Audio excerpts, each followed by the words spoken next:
You spook easily, Starling? Not yet, sir. He's past the others. The last cell. I'll be watching. You'll do fine. A killer is on the loose.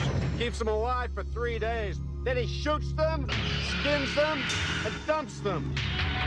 A rookie FBI agent is on his trail. He's got real physical strength, cautious, precise, and he's never impulsive. He'll never stop.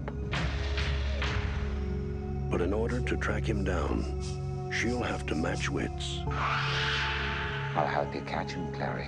Believe me, you don't want Hanibala Lektora inside your head. With the darkest of all minds. Just do your job, but never forget what he is. Oh, he's a monster. Pure psychopath. So rare to capture one alive.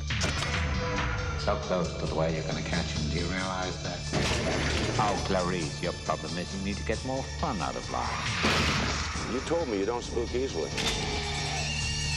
You call this easy, sir? Lecter's missing hand arms. Man's a raving maniac. Who knows what he'll do?